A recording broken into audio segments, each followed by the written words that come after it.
ජවිපෙත් එක්ක දේශපාලනය කරන්න අපි දෙනට හිතුනොත් නලින්දයට හරි කවුරු හරි උඩ ඉන්න සමාජිකයෙකුට පොඩ්ඩක් මේ අපි කියපු දේ සම්ප්‍රේෂණය කරමු. රටක ජනාධිපති මන්දිරයක් හදනවා අනීතික විදිහට හොරගම් කරපු ඉඩම්වල. මතවාදී එකගතාවෙ නෙමේ ඒ ආධ්‍යාත්මික බැඳීම තියෙන්නේ. ඉතින් කෙනෙකුගේ ලියුමක් අරගෙන ජොබ් එකක් ගන්නවා කියලා කියන්නේ ඒ ජොබ් එකට යන්න ඉඳපු සුදුසෙකුට තියෙන ජොබ් එකේ අවස්ථාව තමයි අර මනුස්සයා හොරගම් කරනවා. මංගේ ආධාරකරුවන්ගේ විනය හදාගන්න බැරි පක්ෂයක්ද මේ රටේ විනය හදන්න හදන්නේ. මර්වින් සිල්වලා. දේශපාලන බබාලා දෙන්නෙක් අරන් ගිහින් පාතාලේ උන් ඇයි බං බල එහෙම කරේ?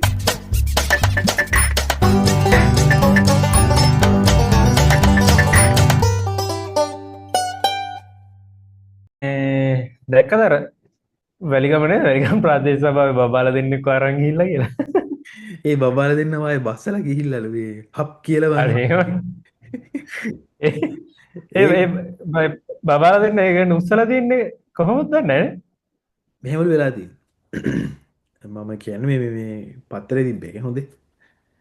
මොකද අපි දැක්කේ නෑනේ ඕක. නේද අපි බබාලා දෙන්නෙක් ගන්නේ කියන්නේ ප්‍රාදේශ සභාවට ආව බබාලා දෙන්නෙක්. ප්‍රාදේශ සභාවට බබාලා දෙන්නේ.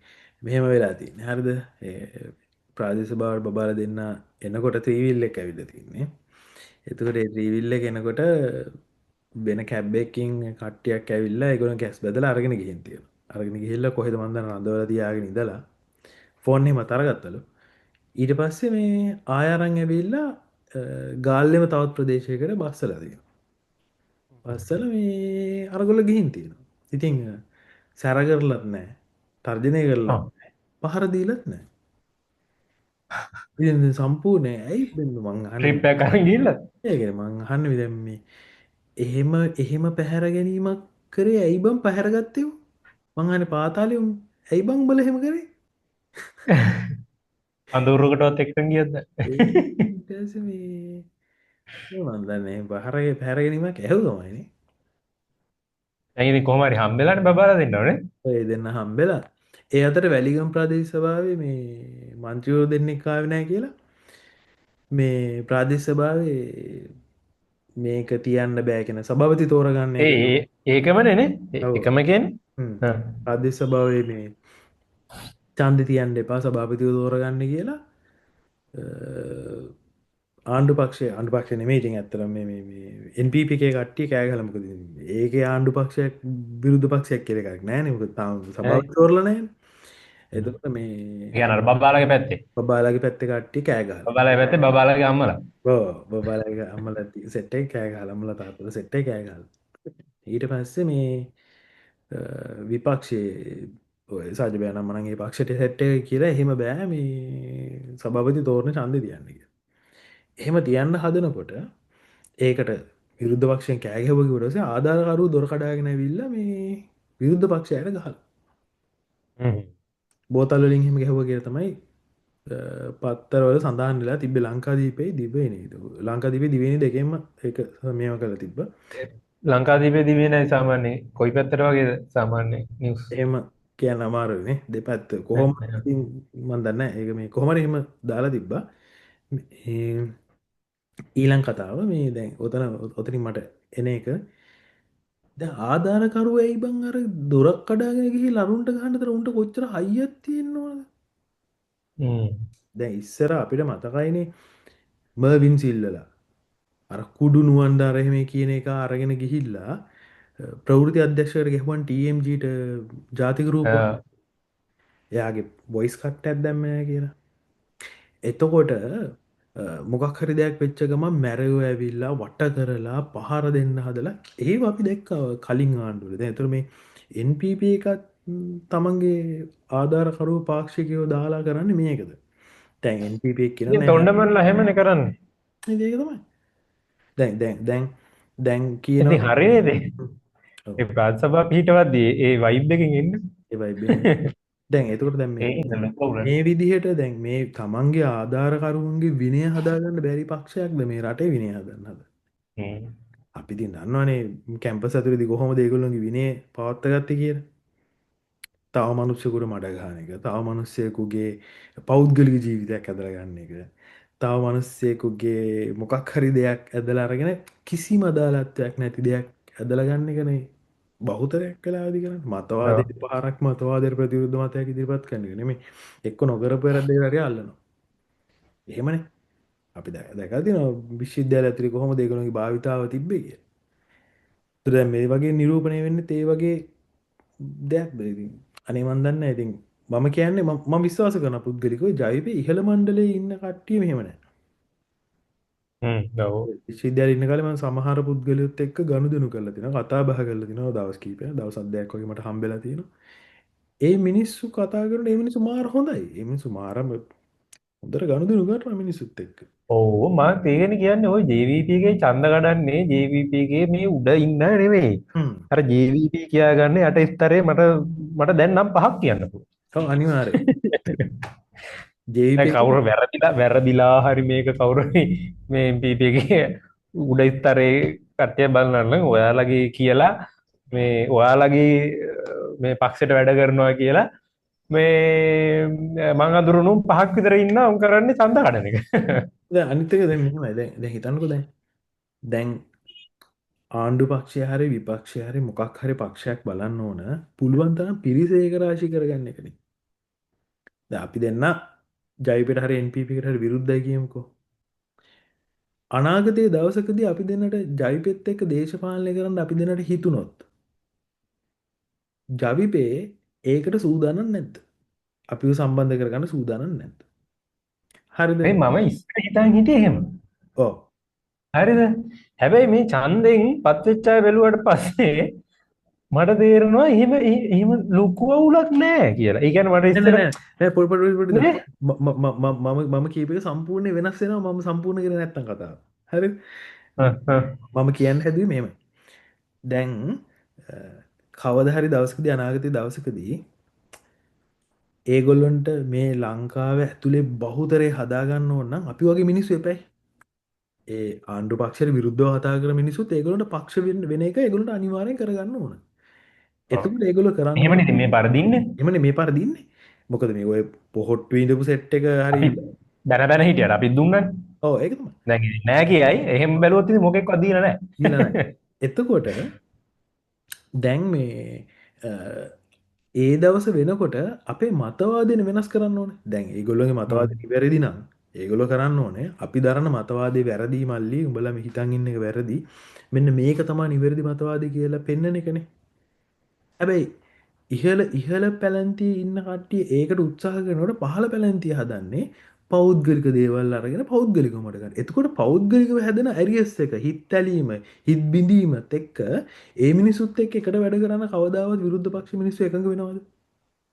ඒක ඔව් ඒ තමයි බහුතරයක් වුණේ ප්‍රාදේශ සභාවලදී. මොකද ප්‍රාදේශීය සභාවට ඡන්ද ඉල්ලන්න එන්නේ අර ගමේ ඉන්නකොට අරගේ 15 ස්තරේ.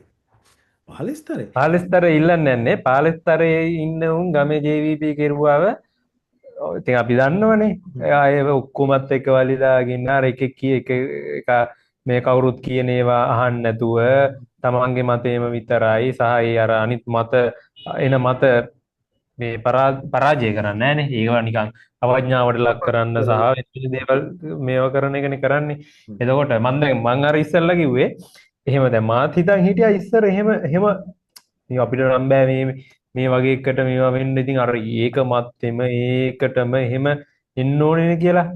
එහෙම එකක් නෑනේ දැන් NPP එක ගත්තට පස්සේ ලාල්කාන්ත මේ ඇමතිතුමත් කිව්වා දැන් ගොඩක් පත් වෙලා ඉන්න අය එයා දන්නේ නැහැ. එයා දැකලත් නැහැ කියලා. ඒක හරි ඇති. හරිද? ඒක වෙන්න පුළුවන්. මොකද JVP කරපු අය කියලා කට්ටිය නෙමෙයි බහුතරයක් ඉන්නේ.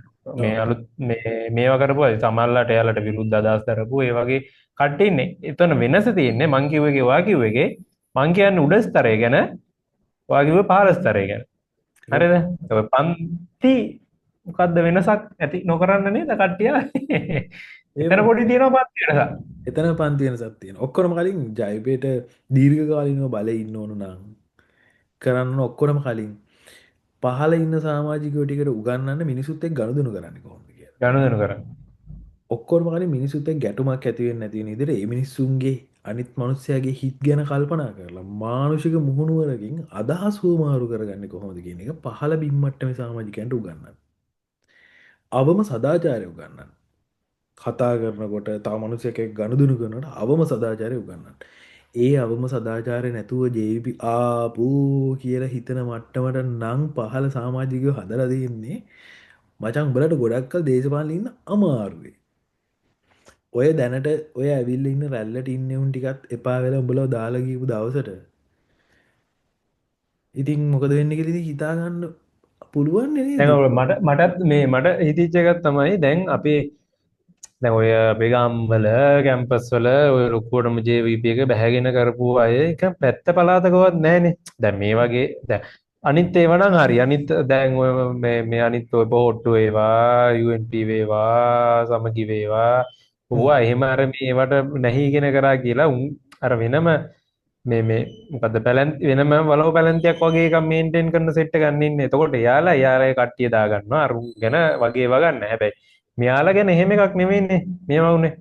අර ඉන්න කාඩර් එකේ යටම ඉන්න එක්කෙනත් මෙහෙම මේ උඩම ඉන්න එක්කෙනත් දෙන්නම නිකන් එකයි වගේ ගන්න. එතකොට අර ඒ වගේ කරපු අය නෑ. ඒ අය තාම මේ හිටිය තැන්වලම ඕක ඉතින් කියන්න පුළුවන් මේ ටෙලින් සහෝදරයා ඉන්නවා වගේ එහෙම ඒවා ඕනේ නෑ තාන්න මාන්න ඒවා ඕනේ නෑ. හරි තාන්න මාන්න ඕනේ නෑ තමයි. ඉතින් අර හරක් ටිකක් ඒවල හරියන්නේ නෑනේ. ඇත්තටම මේවා කරපු දේශපාලනේ දන්න උන් ටිකක් ඉන්නවා. හරිද? ඇත්තටම අරමුණ අරගෙන යන්න ඕන පක්ෂ අරමුණ අරන් යන්න ඕන පක්ෂ බැට්න එක අරන් යන්න ඕන ඒ අරන් යන්න දැන් පක්ෂ අරමුණ මට හිතෙන්නේ එහෙම ඒක දීලා නැත්තේ ඒවා දීලා නැත්තේ නැත්නම් පාර්ලිමේන්තුවට 159ට යන්න එපා ඔය 159ට යන්න අපි දැන් මේක අහන අය ඉන්නවනේ අහන කීප දෙනෙක් ඉන්නවනේ මේ අහන කීප දෙනාට මතක් වෙනවා ඇතිනේ මේ අකනම් මේ පාර්ලිමේන්තුවට යයි නැත්නම් ඡන්ද ඉල්ලන්න දායි මේ ජේවිපි එකෙන් කියලා හිතාගෙන හිටපු හැබැයි තාමත් අර ඉන්න තැනම ඉන්න සෙට් එකක් ඇතිනේ ඒක එහෙම වෙලා තියෙන්නේ කොහෙන්වත් ආව සෙට් එකක් ඔය උඩට මේවා වෙලා තියෙන්නේ අර කට්ටිය දන්නවා අර 15තරය ඔය වැඩේට දාලා හරියන්නේ නැහැ යාලත් එක්ක තියෙන ගැටලුවත් එක්ක යාලගේ කරන විදිහත් එක්ක මේ ඡන්ද ඉල්ලනවා වගේ වැඩකට ඒ කට්ටිය හරියන්නේ නැහැ කිය. ඒ හින්දා තමයි මට හිතෙන්නේ ස්තර දෙකේ වෙනස ඉතින්. හරිද? වෙනම කට්ටියක් දාලා තියෙන්නේ. ප්‍රාදේශ සභාව වලින් ඉන්නේ ඉතින් ගම්වලේ හිටපු අය. ඒක තමයි අර ඔයා කිව්වා වගේ ඔය කේස් එක වෙලා තින්නේ. ඒක හොඳටම පේනවා. හරිද? ඒක හොඳටම පේනවා. ඔයා බලන්න මේ පාර්ලිමේන්තුවේ ගත්තම මුල් පේලි ටික තියෙන ඉස්සරහා ඔය නලින්ද සහෝදරයා ඉංගේ ඉඳන් පිටිපස්සට මේ යනකම් එයාලා එහා පැත්තට සාපේක්ෂව ටිකක් පිළිවෙලට ඉන්නවනේ කෑ ගහන්න යන්නේ නැතුව බිමල් රත්නායක හිමත් මතක එක සැරයක් කියනවා මෙහෙම මේව කරගන්න ඕනේ එහෙම කතන්දර ටිකක් කියනවනේ හරිද හැබැයි ඔයා බලන්න ප්‍රාදේශීය සභා පිහිටවන එකේ හරිද ප්‍රාදේශීය සභා පිහිටවන එකේ NP ප්‍රධාන දෙකයි නේද එක පැත්තක් NPP ප්‍රධාන වශයෙන්ම එක NPP අනික ගොඩක් වෙලා සජ්ජබ ඊට පස්සේ ඒත් එක්ක UNP පොහොට්ටෝ සර්ව බලජනය තියෙනවා හරිද පිහිටවද්දී පළාත් කොමසාරිස්වරිය හරි වරයා හරි ඇවිල්ලා කතා කරද්දී උන්ගේ හැසිරීම පක්ෂ දෙකේම දෙක තුනේම ආ එකෙට් එකෙක් මේවා වෙන්නේ එකෙට් එකෙක් සෙකන්ඩ් වෙන්නේ ඉතින් ඕකද වෙනස් කරන සංස්කෘතිය අරුන් කෑ ගහගත්තා කියමුකෝ උන් හරනේ උන් කොහොමද ඒ විදිහටම ආව කට්ටියනේ ඉතින් මේ දේශපාලන සංස්කෘතිය වෙනස් කරගන්න කියපු උනුත් එහෙමනේ කෑ ගහ ගන්නවා රේ ගහ ගන්නවා හරිද කඩාගෙන වෙලා උන්ට ගහනවා මම මේ බීගෙත් මන් ළඟදී දැන් මේකයි ඔය පළාත් කොමසාරිස් මේ පළාත් පාලන කොමසාරිස් කෙනෙක් වෙලා හිටියනම් මගේ දැන් රස්සාව ඉවරයි කියලා ඒ මේවා වෙන විදිහට අයිති හිතන්නකො ප්‍රාදේශීය සභා මන්ත්‍රී කෙනෙක්ට මේ ඇඩ්මිනිස්ට්‍රේටිව් ඔෆිසර් කෙනෙක් සද්ද දාලා මේවා කරොත් ඉන්නද බෑනේ ඒ හැසිරීමට ඇත්තටම දුක හිතනවා දැන් මේ මුන්ද මේ අපේ රට හදන්න යන්නේ එක විනාඩියක් එකක් මේ අනිත් මනුස්සයා කියන්නේ මොකක්ද දාලා කියන්න බැරිද කියන්න ඕනේ නෑ අපිට ඕන රහස් ඡන්දය නෑ අපිට ඕන විවෘත ඡන්දය හරිද එතකොට අර පැත්තෙන් කෑ ගහගෙන එනවනම් ඌත් එක්ක කෑ ගහන්න දෙයක් නෑනේ මූලාසනයක් තියෙනවා මූලාසනෙට කියන්න තියෙන්නේ මේ මෙයාලා කෑ ගහනවා අපිට මේක මේ විදිහට කරන්න බෑ නීතිය විදිහට වැඩේ කරගෙන යන්න එක පැත්තක් කෑ ගැහුණා අනිත් උන්ට කෑ ගහන්න එකේ ලිමිට් එකක් තියෙනවනේ ඒකනේ I think කෑ ගහලා මොකද නටන්නද අනිත් එක පැත්තකින් ආවොත් තමයි අනිත් පැත්තට රිටර්න් එක මොනවා හරි කරන්න වෙන්නේ දේශපාලන සංස්කෘතිය වෙනස් කරන්න ආපු එතන නටනවා කොහොමත් ඉතින් අර දේශපාලන සංස්කෘතියෙන් ආපු කොහොමද නටනවා ඔව් එහෙම සීන් එකක් තියෙන ඉතින් මේ කවුරු හරි මේක බලනවා නම් ජවිපේ වැදගත් කෙනෙක් ජවිපේ ඉහළ මට්ටමේ සාමාජිකයෙක් මන් දන්න අපේ කැම්පස් එකේ ඉන්න අයල සමහරලාට අපිට හොරෙන් බලනවා ඇති. අපි එහෙම හිතනවා. එහෙම බැලුවොත් අනේ නලින්දයට හරි කවුරු හරි උඩ ඉන්න සාමාජිකයෙකුට පොඩ්ඩක් මේ අපි කියපු දේ සම්ප්‍රේෂණය කරන්න. නැත්නම් මේ ලින්ක් එක යවන්න. ජවිපේ හදාගන්න කියන්නේ පල්ලෙහා ඉන්න බිම් මට්ටමේ සාමාජිකව පුනරුත්ථාපනය කරලා බල්ලෝ ගස් බැඳලා හදාගන්න කියන්න මේ නැත්තම් පුතේ ඉතින් දේශපාලනය චුට්ටක් අමාරුවේ. දේශපාලනය කියන්නේ ගහමරාගෙන යන එකම නෙමෙයි මිනිසුත් එක්ක ගනුදෙනු කරන එක. ඒක චුට්ටක් පොඩ්ඩක් අවබෝධ කරගන්න කියලා ඉල්ලන අපි මේ කතාව පොඩ්ඩක් දුර ගියා වැඩි දෝ කියලා හිතනවා අපි මේ දෝනේ ඊළඟ එකේ මම දැක්ක මේ ශ්‍රී ලංකන් එකේ හිටපු සභාපති නිශාන්ත වික්‍රමසිංහ අත්අඩංගුවට අරගෙන තියෙනවා රිමාන්ඩ් කරලා තියෙනවා කියලා. ඒකේ මේ හේතු වෙලා තියෙනවා කියලා කියන්නේ මේ ගුවන් ගමන් වාර වෙනස් කරලා තියෙනවා දිශානතියන් වෙනස් කරලා තියෙනවා. එයාට ඕන ඕන විදිහට ෂෙඩියුල්ස් හදලා තියෙනවා. නම් මනම් කතන්දර ගොඩයි සහ දේශපාලන පක්ෂවලට රැලි වලට මුදල් දීලා තියෙනවා කියලා අවභාවිතා කිරීම සහ දූෂණය කියන වරද සිද්ධ කරලා තියෙනවා කියලා තමයි ওই චෝදනා ගොනු කරලා තියෙනවා කියලා මම දැක්කේ. ඉතින් මේ ඇත්තට මෙයා මං හිතන්නේ මේ ශිරන්ති නෝනගේ කවුරු හරි එක්කෙනෙක්. මල්ලි නේ මල්ලි හරි අයියා හරි කවුරු හරි එක්කෙනෙක් සහෝදරයෙක් කියලා කියමුකෝ අපි. එතකොට මේ එතන අපි දැක්කනේ ඒ කාලේ තිබ්බ දේශපාලන සංස්කෘතියනේ. මහින්දලාගේ රාජපක්ෂ පවුලට ගෑවිච්ච කවුරු හිටියනම් තනතුරක් දුන්නා. එතකොට ඒ තනතුරු පාවිච්චි කරද්දි මේ අවභාවිතා වෙච්ච මිනිසුන්ට ඉතින් ඇත්තම අවබෝධයක් නැහැනේ. ඒ මනුස්සයා එන්නේ එතන ආතල්ලෙක් ගන්න. ඒ ආතල්ලේ ගන්න. පොර ගියා ඉතින් වැඩේපත් වුණා මේ විදිහට. ඊළඟට මේකෙදි මේ රාජපක්ෂලා දේශපාලකයෝ තම තමන්ගේ නෑදෑ හිත මිත්‍රයෝ දාපු එක විතරක් නෙමෙයි. ඇමතිට වැඩ කරලා ගත්ත ජොබ් එක ගත්ත අයගේ ඉඳන් හොයන්න ඕන. ඇමතිට පෝස්ටර් ටික ගැහුවට පස්සේ ලිස්ට් එක හදලා ඒගොල්ලන්ට ජොබ් ටික දෙනවා නම් ඇමතිට ලක්ෂයක් එකමාරක් දීලා ජොබ් එකක් ගන්න පුළුවන් ක්‍රමයක් හැදිලා තිබුණා නම් ඒ ජොබ් ගත්ත අය ගැනත් මොකක් හරි ඇක්ෂන් එකක් ගන්න ඕන. ඇමතිගේ ලියුමෙන් ප්‍රමෝෂන් ගත්තා. ඇමතිගේ ලියුමෙන් ට්‍රාන්ස්ෆර් ගියපු අය. ඇමතිගේ ලියුමෙන් ඉහළ පුටු වලට ආව අය, ඉහළ ආයතන වලට ආව අය. එතකොට ඒ වගේ දේවල් ගැනත් හොයලා බලලා ඒ මිනිස්සුන්ට සුදුසු තැනට ආපහු පත් කරන එකත් මේ ගවර්න්මන්ට් එකට පැවරෙන්න ඕන දෙයක් කියලා මම හිතනවා. මොකද හේතුව මේගොල්ලෝ හොරගම් කරන්නේ තව කෙනෙක්ගේ අවස්ථාව. ඇමති කෙනෙකුගේ ලියුමක් අරගෙන ජොබ් එකක් ගන්නවා කියලා කියන්නේ ඒ ජොබ් එකට යන්න ඉඳපු සුදුසෙකුට තියෙන ජොබ් එකේ අවස්ථාව තමයි අර මිනිස්සු හොරගම් කරන්නේ. ඒකත් හොරකමක්. එතකොට ඒව ගැන හොයලා බලන්න ඕනි කියලා යෝජනා කරනවා. මේ අපි දන්නවා ඉතින් මේ අපේ මේ පොඩි YouTube channel එකක් අටවගෙන මේ subscribe 100ක් 150ක් විතර දාගෙන මේ views 100ක් 150ක් විතර යන channel එක අපි මේ කියන දේවල් කරන්නේ නැහැ කියලා. අපි කියන්නේ මේක අපේ හිතේ තියෙන දේවල් ටික. මේ මේ අපිට මුලන්නේ ඒතකොට කවදා හරි කියලා තිබ්බයි කියලා කවදා කියන්නේ හරි මම ඔය ඕක සාක්ෂියක් මම හරි ඔය කියනවනේ ඔය සාක්කිය මට ඔහොම සාක්කි නැති ඒවා ටිකක් තියෙනවානේ මම කියපු මේ අපේ මේ කැම්පස් එකේ මේවා ටිකක් තියෙනවානේ ඒ කියන්නේ මේ සාක්කියක් නැහැ මට මං කිව්වා හැබැයි සාක්කියක් නැහැ එකක් තමයි ඔය මේ මොකද්ද අපේ දැන් ඔය ප්‍රශ්නයක් මේ ප්‍රශ්න වෙලා තියෙනවානේ මේ ආයුර්වේද වෛද්‍යවරු වෛද්‍යවරු නෙමෙයි මේ උපාධිය සම්පූර්ණ කරාට පස්සේ ඉන්ටර්න් එක ඉන්ටර්න් එක දෙන සීමාවාසික පුහුණුව පහුවෙලා තියෙනවා දැන් එක කණ්ඩායමක් ඉන්නවා සීමාවාසික පුහුණුව ගන්න. ඊට පස්සේ තව දෙසැම්බර් වල තව කණ්ඩායමක් එනවා. හරිද? මම එතකොට තර්ඩ් එකේ ඉද්දී මම කිව්වා මෙන්න මේ අවුරුද්දේ මෙච්චරක් වෙනවා මේ අවුරුද්දේ මෙච්චරක් වෙනවා. ඒ කියන්නේ එක අවුරුද්දක කට්ටියට අවුරුද්දක් විතර ඉන්න වෙනවා සීමාවාසික පුහුණුව ගන්න. තව ඊළඟ අවුරුද්දේකට අවුරුද්දකමාරක් දෙයක් විතර ඉන්න වෙනවා. ඔහොම කිව්වා. දැන් ඔන්න ඒක වෙලා තියෙනවා. හරිද? කිව්වයි කියන්නේ හැබැයි සාධකයක් නැහැ.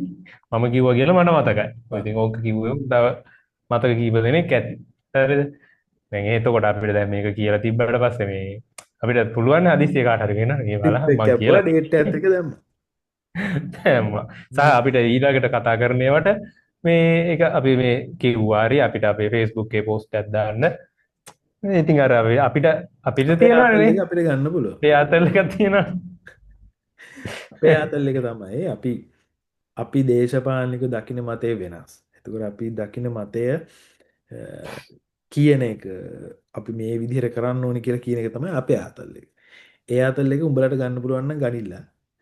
නැත්තම් දැන් අපි දෙන්න කියලත් එක මතේ නෙවෙයි ඉන්නේ හරියට මේක බලන එක කිවි හරියට බලන්නේ නැහැ නේ මේ මුංගේ කතා මොකද අපි අහන්නේ කියලා නේ හරියට බලන එක නම් ඉන්නවා නම් තේරෙයි අපි දෙන්නගේ මත වෙනස් වෙන වෙලාවක ඔයා ඒක කරකලා මේව කරන එකයි මං කරකලා මගේ මතයෙන් මේව කරන එකයි ඒක තමයි මත ඉතින් අපි මත ගැටීමක් යන්න අවශ්‍ය නැහැනේ කතා කරන්නේ නැද්දි හරි ඔයා එහෙනම් ඔයාගේ මතේ ඉන්නවා එහෙනම් මං මගේ මතේ ඔයාගේ මතේ එකෙන් අපි ඒ මාරු වෙන විදිහ ඕක මචං මෙහෙමයි හරිද?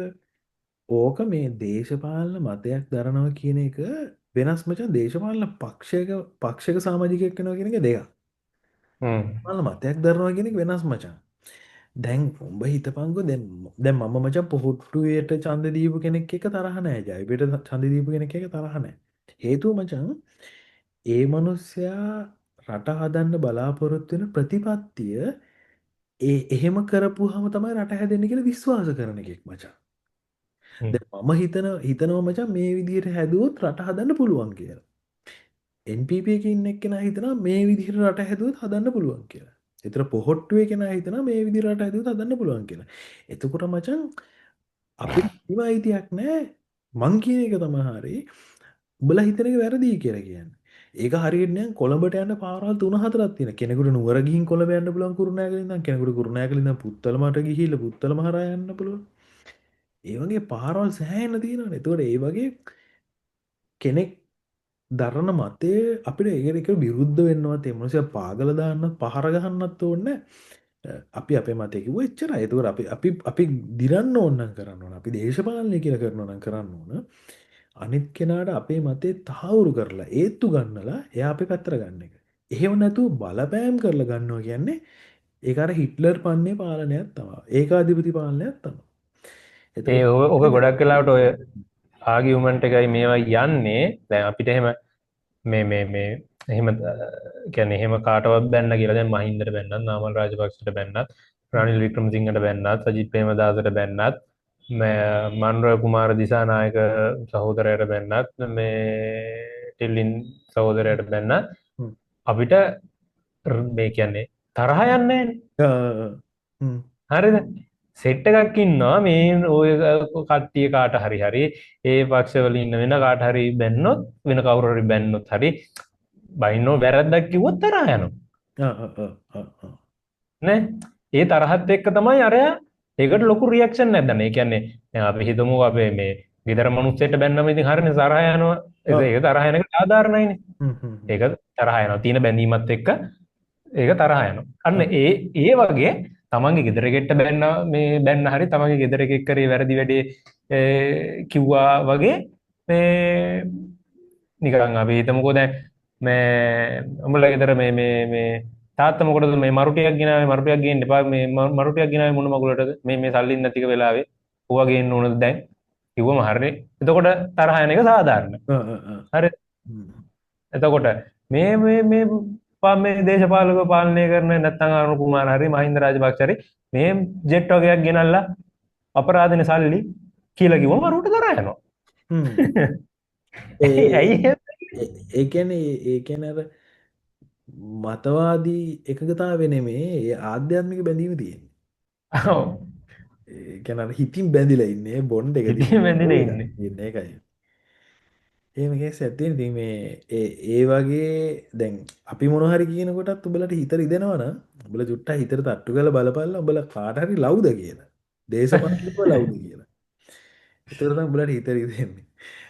කවුරුත් නැහැ කාට බැන්නත් මේ අපිත් ඒ ආතල්ලෙක් ගන්න සමහරලා. මතයක් කියන සමහර වෙලාවට මේ ඒක මෙහෙමයි කියලා. ඒ අරන්න අපිට ඉතින් අවුලක් නැහැ ඉතින්නේ. ඔව් හරි අපි ඊළඟට අපිට ඉතින් අපිට වෙන්න තවුලක් නැහැ. ආව අපිට බැන්නත් අවුලක් නැහැ අපිත් ඒ ආතල්ලෙක් ගන්න. මේ ඊළඟට මේ රාජපක්ෂලා කතාව ඇදිච්ච නිසා සහ දේශපාලන වහල්භාවය ගැන ඇදිච්ච නිසා කියන්නේ. යාපනයේ ජනාධිපති මන්දිරේට ඉන්වෙස්ටර් කෙනෙක් ඇවිල්ලා තියෙනවා. මම දැකපු විදිහට කැනේඩියන් කෙනෙක්. ඇවිල්ලා තියෙනවා. ඒකට ඉන්වෙස්ට් කරන්න. ඒකට ඉන්වෙස්ට් කරන්න අදාළ නීතිමය කටයුතු කරගෙන යනකොට ඒ ඉඩමට අක්කර 25ක් හෝ 30ක් තියෙන ලොකු ඉඩමක් 15ක බිල්ඩින් තියනවලු. සමහරලාට ඔය මං කියපු කවුන්ට් වෙනස් වෙන්න පුළුවන් මට මතක විදිහට මම මේ කියන්නේ. ඒකේ මේ ඒ ඉඩමට ඉන්නවලු අයිතිකාරයෝ 8 දෙනෙක්. හ්ම්.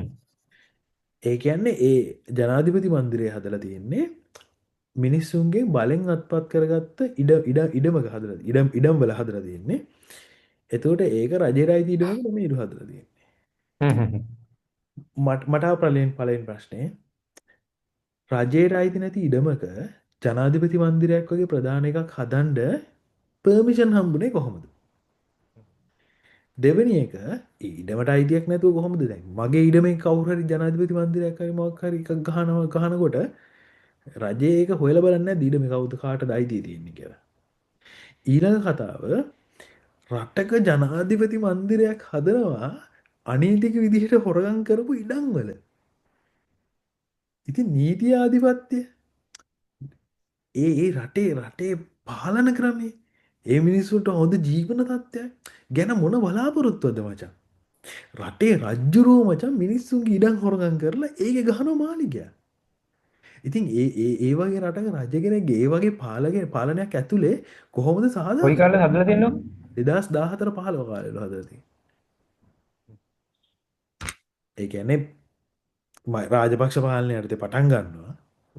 මේ සමහර වෙලාවට මේ මෛත්‍රීලා කාලේ මෛත්‍රීලා. වෙනකන් යන්නේ නැති. මං හරියට දන්නේ 2014 15 වගේ තමයි මං දැක්කේ.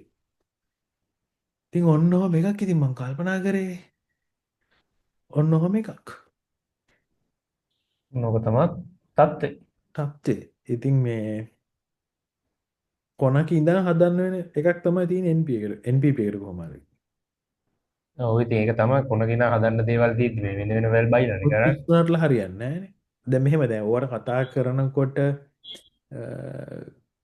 අපිට මොකක් හරි ඇටැක් එකක් දෙන්න ඕනි කියලා හිතනවා නම් අනිත් පැත්තේ හිතන්න තියෙන්නේ වැරද්ද කොයි පැත්තේද තියෙන්නේ කියලා. එහෙම හිතන උඹලගේ පැත්තේද වැරද්ද පෙන්වලා දීපු අපේ පැත්තේද කියලා.